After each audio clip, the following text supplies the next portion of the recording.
The street was thick with the crackling crunch of fallen leaves, a patchwork of amber, crimson, and gold spreading beneath the towering trees lining the sidewalk.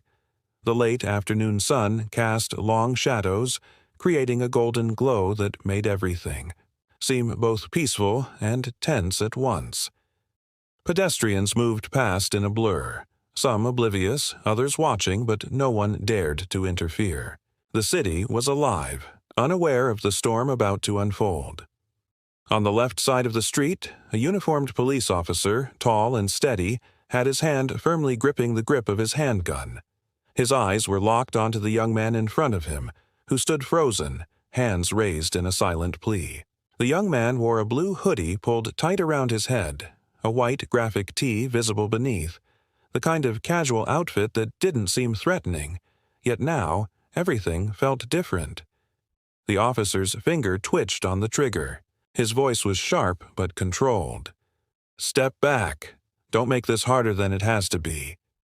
His eyes flicked briefly to the "No Parking" sign nearby, which was highlighted by a yellow arrow, an odd detail like a warning written in the street itself. The young man's eyes widened. "I didn't do anything," he blurted out, voice trembling but defiant. "I'm just walking. Leave me alone." The officer's grip tightened. "You're near the scene, acting suspicious. Don't move." His tone left no room for argument. But beneath that authority was a flicker of doubt. Something about this kid wasn't adding up. Pedestrians kept walking, some glancing over, others pretending not to see. One woman, slightly circled in the crowd for emphasis, slowed her steps, eyes fixed on the tense confrontation. She sensed that what was happening here had more weight than a simple dispute. Suddenly, a gust of wind swept through the street, stirring the fallen leaves into a swirling dance. The trees' branches creaked softly, as if whispering secrets. The young man shifted slightly, and in that moment, something shifted in the officer's mind. His grip loosened just a touch, instincts warning him that this wasn't an ordinary situation. "Look," the young man said, voice now calmer but edged with urgency. "You don't understand. I didn't mean to cause trouble. I just—" Before he could finish, a loud screech echoed from behind them, a car skidding sharply to a halt. The crowd's attention snapped toward the commotion. The officer's eyes flicked over his shoulder, then back to the young man. His suspicion deepened. In that split second, everything changed. The young man's eyes flashed with something unexpected. Fear, yes, but also a flicker of defiance. A strange energy seemed to surge around him, making the officer hesitate. It was as if the street itself held its breath, waiting for what would come next. The street suddenly seemed to hold its breath as the young man's eyes flickered with a strange intensity. The subtle shift in his gaze sent a ripple of unease through the officer. For a moment, it was as if time slowed, everyone's focus drawn to that fleeting, unnatural glow in his eyes. The crowd, still oblivious moments before, now paused, sensing that something beyond the ordinary was unfolding.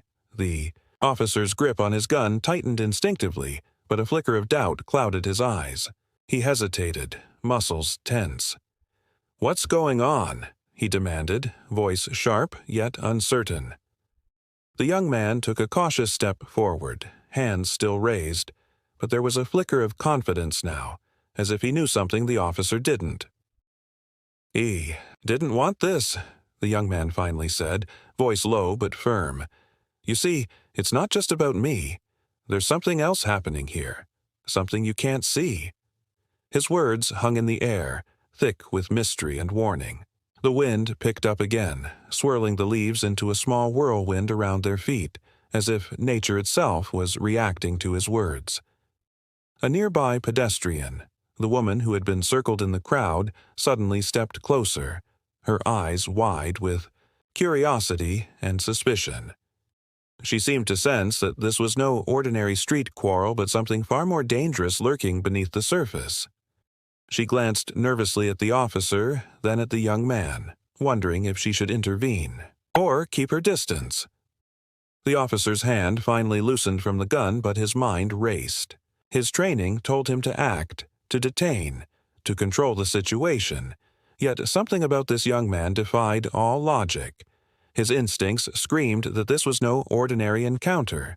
The quiet hum of the city around them seemed to fade into the background as an unspoken tension built in the air. Then, suddenly, the young man lowered his hands slightly, a faint smile touching his lips.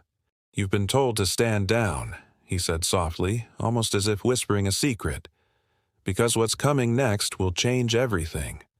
And if you try to stop it, you'll regret it." His words echoed oddly, carrying an ominous weight that made the officer's finger twitch again, uncertain whether to listen or to act. The crowd shifted uneasily, sensing that beneath the calm exterior was a storm about to break. And somewhere, hidden behind the flickering shadows of the trees, something unseen was awakening, something that had been waiting patiently for its moment to re-enter the world. The young man's words hung in the air, heavy with unspoken threat and promise. The officer's eyes narrowed as he tried to decipher the strange confidence that radiated from him.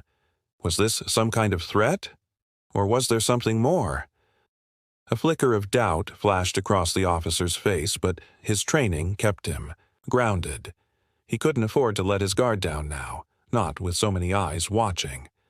Suddenly, a distant siren wailed, piercing the tense silence. The sound was like a signal, either an escalation or a sign to hold back. The young man's smile widened just a hint, as if he knew something the officer didn't. His gaze shifted slightly, scanning the street behind the officer as if expecting something, or someone. The woman from the crowd took a hesitant step, closer, her brow furrowed in confusion. She whispered under her breath, "What is this? What's really happening here?" Her voice trembled, caught between fear and curiosity, but she couldn't look away. The officer clenched his jaw, feeling the weight of the situation pressing down on him. He knew he had to decide whether to escalate or to retreat. The young man seemed to be waiting for that moment, quietly confident, as if he had already foreseen what would happen next. The wind picked up again, swirling the fallen leaves into frantic twirls, mimicking the chaos brewing just beneath the surface. Without warning, the young man shifted his stance, his expression suddenly more serious. "You're about to see something you won't believe," he said softly, voice steady but hinting at something monumental. "And it's not just about me anymore. It's about all of us.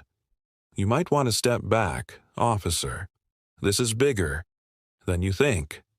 The officer's hand twitched again, instinctively reaching for his radio. But before he could speak, a faint glow flickered from the young man's pocket. Something small, metallic, and shimmering with an unnatural light. The crowd gasped quietly, sensing that whatever was about to happen would change everything forever. The faint glow from the young man's pocket intensified, casting eerie shadows across his face. A hush fell over the crowd, each person instinctively taking a step back, sensing that whatever was about to unfold was beyond their understanding. The officer's grip on his radio tightened, eyes darting between the glowing object and the young man's determined expression. Suddenly, a low hum began to emanate from the shimmering light, growing steadily louder until it vibrated through the air like the echo of a distant thunderstorm. The ground beneath their feet seemed to pulse in rhythm with the sound, as if the very fabric of reality was responding to this mysterious energy. The young man's eyes widened slightly, a flicker of recognition and resolve crossing his face. "This is it," he whispered almost to himself, as if accepting a long-awaited destiny. "The moment everything changes." With deliberate, slow movements, he reached into his jacket pocket further, revealing a small, intricate device that looked like a tiny crystal embedded in a metallic frame. As he lifted it high, the light burst forth in a brilliant flash, illuminating the entire street in a surreal, otherworldly glow. People gasped, shielding their eyes from the dazzling brightness. The officer instinctively raised his hand to block the glare, but it was too late. What happened next would ripple through time itself. The air crackled with energy, and a strange, shimmering portal began to form in front of the young man, swirling, with colors no one had ever seen before. It was as if the universe was bending, opening a doorway to unknown realms, beckoning them all to step through and discover what lay beyond the veil.